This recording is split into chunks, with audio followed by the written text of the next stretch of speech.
Hello students, आज के इस वीडियो में हम 10th क्लास की नेक्स्ट पोएम डिस्कस करने वाले हैं। The poem is Amanda. This poem is composed by Robin Klein who is an Australian author. She is the author of books for children. It means जो Robin Klein है वो mostly बच्चों से related कहानियों को लिखती हैं, या फिर जो उनका राइटिंग कंटेंट होता है that is also related to children.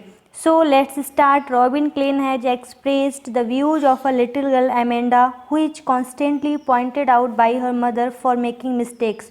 इस पोएम में रॉबिन क्लेन ने एक छोटी सी बच्ची के व्यूज को एक्सप्रेस किया है जिसका नाम एमेंडा है, जो जिस बच्ची की गलतियों को उसकी माँ के द्वारा कंटिन्यू ऑब्जर्व किया जाता है, पॉइंट आउट किया जाता है. Mistakes which she considers so as they are not part of the code of good conduct laid out by the society in which we live. वो गलतियाँ जो कि उसकी माँ के द्वारा एक गुड कंडक्ट को फॉलो नहीं करती हैं, या फिर वो एक अच्छे आचरण के सिंबल्स नहीं हैं, अच्छी आदतें नहीं हैं. जिस सोसाइटी में हम रहते हैं उस सोसाइटी में कुछ ऐसी पर्टिकुलर एक्टिविटीज़ होती हैं जिन्हें कि अच्छा या बुरा कहा जाता है या फिर माना जाता है. तो उसकी माँ के द्वारा अपनी बच्ची को हर बात में टोकना, डांटना, इस पोएम में इसी चीज़ को डिस्कस किया है रॉबिन क्लेन ने. So let's start our first stanza. इस पोएम में दो सिचुएशंस को डिस्क्राइब किया गया है. एक तो जिसमें अमेंडा की माँ बार बार अमेंडा को टोकती है, उसे कमांड देती है कुछ ना कुछ करने के लिए. एंड दूसरी सिचुएशन में जो अमेंडा है वो अपने ही इमेजिनरी वर्ल्ड में है, वो अपने काल्पनिक संसार में खोई हुई है. वो अपनी माँ की किसी भी बात के ऊपर कोई भी ध्यान नहीं देती है. So let's start. Don't bite your nails Amanda, don't hunch your shoulders Amanda, stop that slouching and sit up straight Amanda. इन लाइंस में अमेंडा की माँ अमेंडा से कहती है डोंट बाइट योर नेल्स, यानी कि अपने कुछ बच्चों की हैबिट्स होती हैं, आदतें होती हैं कि अपने टीथ के द्वारा नेल्स को काटते रहते हैं. तो वो अमेंडा की माँ कहती है अमेंडा अपने नेल्स को मत खाओ, मत काटो. डोंट हंच योर शोल्डर्स, अपने जो हंच मीन्स होता है to bend the upper body forward, यानी कि आगे की ओर झुकना. तो वो अमेंडा से कहती है कि अपने कंधों को आगे की ओर मत झुकाओ. Stop that slouching and sit up straight. Slouching means होता है टू मूव लेजली, यानी कि बहुत ही आलसी पन के साथ में किसी भी काम को मत करो, एक्टिव रहो. And sit up straight Amanda, और जब भी बैठना है तो सीधे बैठो. ये इंस्ट्रक्शंस अमेंडा की माँ के द्वारा उसे दिए गए हैं. अब देखते हैं कि अमेंडा क्या सोचती है. There is a languid emerald sea where the sole inhabitant is me, a mermaid drifting blissfully. In lines में जो अमेंडा है वो अपने ही इमेजिनरी वर्ल्ड में है और वो सोच रही है कि देयर इज़ ए लैंग्विड. लैंग्विड मीन्स होता है रिलैक्स्ड होके. एमराल्ड मीन्स ग्रीन सी, यानी कि वो एक ऐसी जगह हो जहाँ पे बहुत ही जो समुद्र है उसके किनारे हो, ग्रीन समुद्र के किनारे हो, जहाँ पे बहुत ही रिलैक्स फील करे, रिलीफ फील करे. Where the soul inhabitant is me, और जहाँ पे जो इनहेबिटेंट मीन्स होता है ड्वेलर्स, एक पर्टिकुलर जगह का कोई भी व्यक्ति जो निवासी होता है उसे कहा जाता है. यानी कि अब उस जगह का, यानी कि जो एमराल्ड सी है वहाँ की जो ड्वेलर हूँ वो सिर्फ मैं हूँ, यानी कि मैं वहाँ रहने वाली अकेली व्यक्ति हूँ. अब मरमेड ड्रिफ्टिंग ब्लिसफुली. मरमेड एक इमेजिनरी कैरेक्टर है, इमेजिनरी क्रिएचर कह सकते हैं, जो कि जिसकी बॉडी आधी फिश की और आधी मतलब परी टाइप की कह सकते हैं. वो हो ड्रिफ्टिंग ब्लिसफुली, जो कि बहुत ही धीरे धीरे से, ड्रिफ्ट मीन्स होता है मूविंग स्लोली, यानी कि बहुत धीरे धीरे से, ब्लिसफुली खुशी के साथ में चलती है, उछलती है, यानी कि अपने कामों को अपने अकॉर्डिंग करती है. अब इन लाइन्स में जो अमेंडा है वो इमेजिनरी वर्ल्ड में है, वो एक ऐसी जगह की ड्वेलर होना चाहती है जहाँ पे वो सिर्फ अकेले हो, बहुत खुशी के साथ में रहे. इट मीन्स कोई भी अमेंडा को इंस्ट्रक्ट ना करे, कोई भी उसे किसी भी चीज़ के लिए सजेस्ट ना करे. Did you finish your homework Amanda, did you tidy your room Amanda, I thought I told you to clean your shoes Amanda, I am an orphan roaming the street, I pattern soft dust with my hushed bare feet, the silence is golden, the freedom is sweet. अब फिर से next lines में जो Amanda की mother है वो Amanda को instruct कर रही हैं, उसको बोल रही हैं did you finish your homework, क्या तुमने अपना होमवर्क कंप्लीट कर लिया है, ख़त्म कर लिया है Amanda. Did you tidy your room, क्या तुमने अपना रूम साफ़ किया. I thought I told you to clean your shoes Amanda. मुझे लगता है अमेंडा, मैंने तुमसे तुम्हारे शूज साफ करने के लिए कहा था, क्या तुमने अभी तक किया? इट मीन्स उसकी मदर कंटिन्यू से इंस्ट्रक्ट कर रही हैं और एक बार फिर से जो अमेंडा है वो अपने ही ख्वाबों में है, अपनी दुनिया में, और क्या सोच रही है? I am N orphan roaming the street. मैं क्या हूँ? आई एम एन ऑर्फन, यानी कि मैं बिना पेरेंट्स के, ऑर्फन मीन्स अनाथ, जिसके पेरेंट्स ना हो, जिसके गार्डियन ना हो, मैं क्या हो जाऊँ? मैं एक अनाथ हूँ, रोमिंग द स्ट्रीट, और एक अनाथ ऑर्फन बच्चे की तरह एक गली में घूमूँ, वंडरिंग करूँ। I pattern soft dust with my hushed bare feet. Pattern means होता है किसी भी डिज़ाइन को ड्रॉ करना, एंड हस्ड मीन्स होता है क्वाइट, बिल्कुल शांत। बेयर फीट यानी कि बिना शूज या फिर स्लीपर के। The silence is golden, the freedom is sweet. जो अमेंडा है वो कह रही है कि मैं क्या हूँ? ऑर्फन हूँ, और गलियों में ऐसे ही घूमूँ इधर इधर, कोई भी, इट मीन्स कोई भी मुझे कंट्रोल करने वाला ना हो, कोई भी मुझे मॉनिटर करने वाला ना हो। I pattern soft dust with my hushed, यानी कि मैं क्या बनाऊँ? डिजाइन बनाऊँ सॉफ्ट डस्ट यानी कि बालू में या सैंड में, मिट्टी में, अपने माई हस्ड बेयर फीट यानी कि अपनी क्वाइट शांत पैरों के द्वारा, बिना शूज को पहने हुए। यानी कि जो बच्चे होते हैं वो बालू या धूल में बहुत ज़्यादा एंजॉय करते हैं, खेलते हैं, तो वो उसी को इमेजिन कर रही है कि अगर मैं अनाथ हूँ, मेरे साथ मुझे कोई कंट्रोल करने वाला ना हो, तो मैं गलियों में ऐसे ही घूमूँ और बालू में पैरों के द्वारा डिज़ाइन बनाऊँ, पैटर्न बनाऊँ अपने पैरों से। द साइलेंस इज गोल्डन, और वो आगे कहती है कि जो साइलेंस है, जो पीस है, वो क्या है? गोल्डन है, यानी कि चुप रहना कितना अच्छा है, कितना सुंदर लगता है। द फ्रीडम इज स्वीट, और अगर फ्रीडम हो, इट मीन्स स्वतंत्रता हो, तो वो कैसी होती है? बहुत ही अच्छी होती है। उसे उसकी माँ के द्वारा कंट्रोल करना, मॉनिटर करना बिल्कुल भी पसंद नहीं है। उसे ऐसा लगता है कि उसे क्या किया जाता है? हर बात के लिए रोका टोका जाता है। जबकि जो अमेंडा की माँ है वो क्या करती है? उसे समझाने की कोशिश करती है कि किस तरह से वो अपनी बुरी आदतों को छोड़ दे और अपने आप को एक परफेक्ट गर्ल के रूप में लेकर आए। Don't eat that chocolate Amanda, remember your acne Amanda, will you please look at me when I am speaking to you Amanda.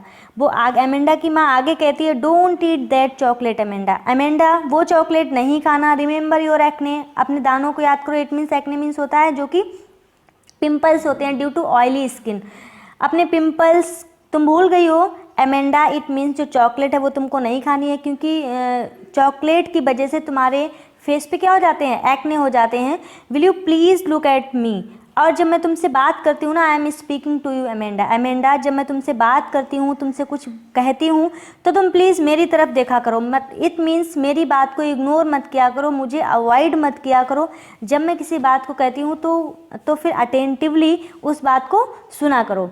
अब फिर से देखते हैं जो अमेंडा, वो फिर से अपनी कहाँ है? ख्वाबों की दुनिया में है। वो कह रही है I am Rapunzel, I have not a care, life in a tower is tranquil and rare, I will certainly never let down my bright hair.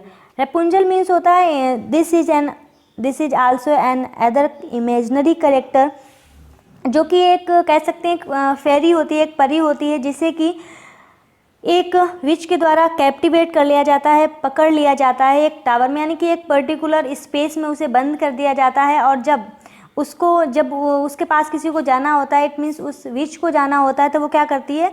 जो रेपुंजल है वो अपने बालों को उस टावर से बाहर निकालती है। उसके बहुत ही लंबे लंबे बाल होते हैं। जब वो बाहर निकालती है तो उस बालों की हेल्प के साथ में वो जो विच होती है वो उसके पास जाती है। तो वो अपने आप को, और ये स्टोरी है बच्चों से रिलेटेड है, जो कि मोस्टली 10 to 13 या 12 ईयर के जो बच्चे होते हैं उनके लिए स्टोरीज है, वो बच्चे मोस्टली पढ़ते हैं। तो ये स्टोरी अमेंडा ने पढ़ी होगी, तो उसे उस कैरेक्टर के बारे में याद आ रहा है। वो कह रहा है आई एम रेपुंजल, मैं क्या हूँ? रेपुंजल हूँ, यानी कि एक फेरी हूँ। आई हैव नॉट अ केयर, मुझे कोई परवाह नहीं है। आई डोंट केयर एनीवन, मैं किसी की कोई भी परवाह नहीं करती हूँ। Life in a tower is tranquil and rare, और टावर में यानी कि जो पर्टिकुलर स्पेस होता है, जो जगह होती है, वहाँ पे जीवन को स्पेंड करना कितना ट्रैंक्विल होता है, कितना पीसफुल होता है, कितना शांत होता है। एंड रेयर, और ये जो लाइफ होती है टावर वाली, वो किसी किसी के साथ किसी को ही जीने के लिए मिलती है, यानी कि उसमें उस टावर में रेपुंजल को जो बंद कर दिया जाता है वो हर किसी को नहीं मिलता है। और ऐसी लाइफ मैं जीना चाहती हूँ। I will certainly never let down, और जब मैं वहाँ जाऊँगी, यानी कि उस टावर में जब मैं रहूँगी तो निश्चित रूप से डेफिनेटली मैं कभी भी अपने बालों को बाहर उस टावर के बाहर नहीं निकालूंगी। यानी कि जिस बालों की सहायता से जो विच होती है वो उस पर चढ़ के जाती है, तो वो कभी किसी को, उस चुड़ैल को या उस मैजिशियन को, जादूगरनी को नहीं बुलाना चाहेगी और वो वहाँ पे अकेले उस पीसफुल एटमॉस्फेयर को एंजॉय करना चाहती है। वो नहीं चाहती कि कोई भी उसे इंटरप्ट करे, कोई भी उसे इंस्ट्रक्ट करे। वो बिल्कुल साइलेंट अकेले रहना चाहती है और वो कहती है कि मैं कभी भी अपने बालों को बाहर उस टावर से नहीं निकालूंगी ताकि कोई वहाँ पे जा सके। इट मीन्स मैं वहाँ पे अकेले रहना चाहती हूँ। Stop that sulking at once Amanda, you are always so moody Amanda, anyone would think that I nagged at you Amanda. आगे एमेंडा की माँ कहती है, सल्किंग मीन्स होता है टू बी अपसेट, यानी कि परेशान होना, डिप्रेस्ड होना। Stop that sulking at me, मेरे ऊपर गुस्सा करना या फिर मेरे ऊपर नाराज़गी दिखाना बंद करो Amanda. You are always so moody, तुम हमेशा बहुत ही मूडी रहते हो, यानी कि अपने अकॉर्डिंग ही काम करती हो, मेरी किसी बात को सुनती ही नहीं हो, हमेशा मेरी बात को अवॉइड करती हो एमेंडा।